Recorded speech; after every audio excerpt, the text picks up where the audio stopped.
Fala galera, beleza? Cheguei. Ai, cara, mais um vídeo, mais uma aula. Ai, tamo aí, né? Mais um. Cara, deixa eu falar. Tava pensando aqui na aula de hoje de vocês, no vídeo que eu vou fazer. Vocês já assistiram Batman? Tenho certeza que todos vocês já assistiram Batman. O Batman contra o Coringa, esse último aí do... Eu não sei falar o nome dele, então vou falar meu inglês aqui bem mequetrefe, meu inglês, né? Hallowed Ladder. Pega esse Batman e assiste. Aí pega esse Batman e assiste depois da aula de hoje. Sim, cara, tem uma filosofia nesse filme fantástica. Quando chega no final do filme e o Harvey lá, que era o mocinho, mas se torna o vilão por conta do acidente, ele se torna Duas Caras, e ele pega, e o Batman deixa ele sair, mesmo ele tendo se tornado vilão, mas deixa ele sair da história como um mocinho da história. Por que o Batman tá fazendo isso? Vou deixar essa questão, cara. Por que o Batman deixa o Duas Caras sair como um mocinho da história? Porque, ideologicamente, porque é mais plausível e é mais necessário a figura do Duas Caras como mocinho do que a figura do Batman como mocinho. Velho, questão de prova, botar esse prova, vocês têm que ver esse filme, vocês têm que me responder isso, tá combinado?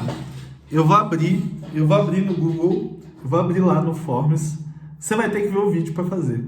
Eu vou botar atividade, não vou escrever o que é atividade está no vídeo. Se você não viu o vídeo, você não vai saber o que é atividade, então você vai ter que me assistir, tá legal? Vai ter que me assistir, vou esperar. Ai, perdão. Tá legal? Vai ter que me assistir. Ai, top. Cara, V de Vingança, filosofia, ótimo filosofia.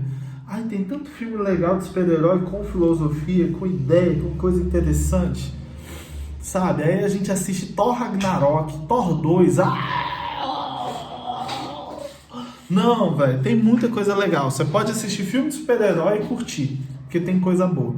Fechado? Então vamos lá, galera. Vamos falar sobre o Estado. Só que vamos falar sobre o Estado, as funções do Estado. Quais são as funções e os poderes dos três Estados? Qual é a função do Estado e seus três poderes? Né? Agora sim, correto. Qual é a função do Estado e dos seus três poderes? Cara, você já parou para pensar que, como acontece no filme do Batman, né? O que ocorreria se a gente tivesse várias pessoas praticando justiça da própria mão? A pessoa quer praticar justiça à própria mão. Ela vai lá e faz o que ela quer, com as próprias mãos. Ela vai lá e faz o que ela deseja, o que ela acha que é certo, etc. A gente ia viver dentro de uma sociedade que é uma sociedade de caos, você concorda? Então, a gente precisa de uma organização social. A gente precisa de uma liderança que impõe comportamento e uma organização dentro da nossa sociedade.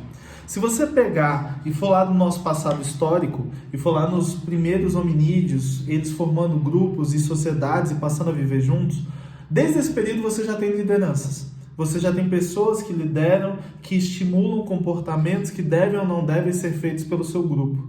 Se você olhar nos animais, a gente tem isso. Você sempre tem um leão que é o líder ali, né? Você tem um elefante que lidera todos os outros. Sempre existe um tipo de liderança. A gente pode falar que isso é praticamente natural. É natural do ser. É natural do ser a gente ter uma liderança e a gente seguir essa liderança. Óbvio que às vezes a gente questiona ela, a gente entra em embate, mas a gente sempre busca uma liderança. Às vezes não é a liderança que a gente deseja, mas a gente sempre busca ou sempre vivemos dentro de uma liderança, tá legal? Beleza? Então a gente tem que entender o poder do Estado e como o Estado é importante. E aí, quando a gente fala de Estado, a gente tem que falar sempre do Max Weber. O Max Weber talvez seja dos três sociólogos, dos três, né, a trindade, né, Durkheim, Marx, Max Weber. Lembrando, galera, a trindade é muito importante que você estude ela pelo resto da sua vida. Vai cair nas avaliações muitas outras coisas, mas tudo circula dentro dessa trindade. Tudo está ao redor dessa trindade. É como se a trindade fosse o Sol e os outros sociólogos estivessem ali de alguma maneira circundando ao redor desse Sol. Fechado? O Weber, ele fala sempre assim, que o Estado é o único detentor do poder, que o Estado deve ser o único detentor do poder. Por quê? Porque é o Estado que deve controlar a sociedade de alguma forma. Se a sociedade ela fosse autocontrolada, se a gente tiver, por exemplo, justiça com as próprias mãos, a gente vai ter, na verdade, ao invés de uma busca por igualdade, um aumento da desigualdade social. Então ele fala que o Estado ele deve intervir, ele deve controlar em busca de trazer segurança para o meio social. O Estado deve usar a sua força para trazer segurança ao bem-estar social, à sociedade em que ele está. E esse Estado traz segurança como? Muitas vezes utilizando da violência. O Estado deveria ser, ele não é, mas ele deveria ser o único detentor da violência. Como assim, professor? Eu sei que a gente já falou disso, mas é sempre legal a gente frisar e relembrar, né? O Estado deveria ser o único detentor do ato de violência, do poder de se utilizar da violência. Por quê? Porque quando você tem outros com esse poder, você passa a ter o quê? Por exemplo, criminalidade. Vai lá.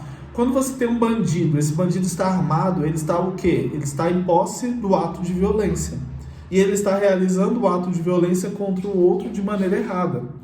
Então, o que aconteceu? Nesse momento ali, o Estado ele não é o único detentor do poder, do ato de violência. Por isso que a gente tem o quê? A criminalidade.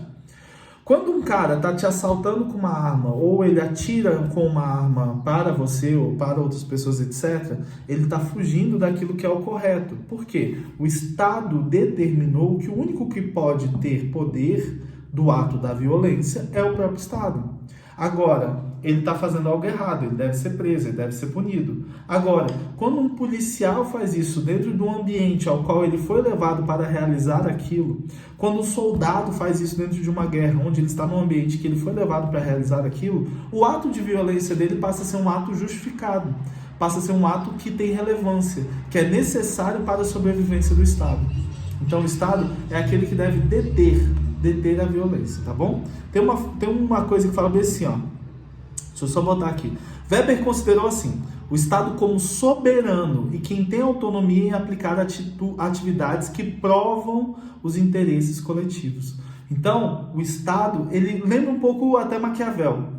Ele deve pensar não em prol dos interesses próprios ou dos interesses da minoria. Ele deve pensar nos interesses coletivos, os interesses da maioria. A gente sabe muito bem que o Estado nem sempre, né, os representantes do Estado, os representantes que estão no Estado, se usam do Estado em prol da coletividade. Mas essa é a função do Estado.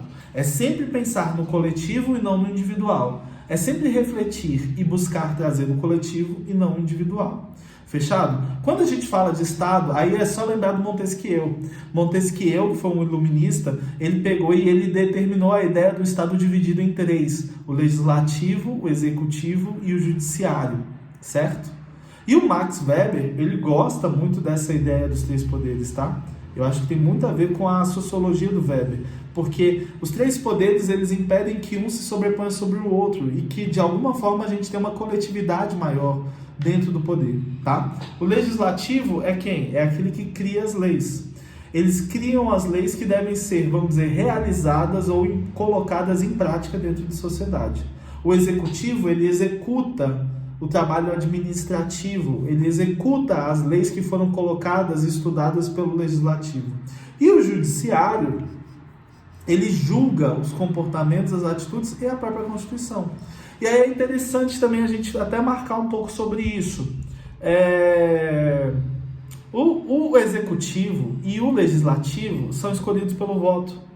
No Brasil, a gente sabe que a gente tem uma democracia indireta, onde a gente vota para um representante e esse representante é quem vota sobre as leis. Então, nossa democracia ela é indireta, ela não é direta.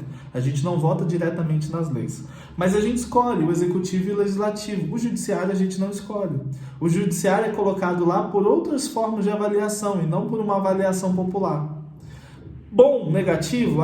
Não sei te dizer, né? Será que a gente sabe votar? Será que o brasileiro se tornou um grupo social hoje que sabe votar e que sabe o seu poder, sua força? Então, o executivo ele tem como finalidade executar as leis, e administrar os órgãos públicos e os cargos públicos, né? Isso é a maior função do executivo. Já o legislativo legislar, criar as leis que devem ser realizadas e fiscalizar o poder. Fiscalizar o poder do quê? Do executivo. O judiciário, ele meio que faz a fiscalização geral de tudo. Ele pega e ele julga as leis para que elas sejam realizadas e ele responsabiliza, além de cuidar da Constituição Federal. Fechado? Agora vem só um ponto. Por que os três são importantes e por que os três trazem coletividade? Imagina 3 cavaleiros andando, onde cada cavaleiro está segurando o rabo do cavalo do outro, tá? Quando um tenta se distanciar, se desvincular desses outros, os outros 2 aproveitam que estão ali e puxam ele de volta para o lugar. Então, quando a gente tem o poder dividido, a gente evita concentração, e evitando concentração a gente permite coletividade e não individualidade, tá bom? Beleza, então? É isso, galera. Um beijo, um abraço, um queijo e tchau!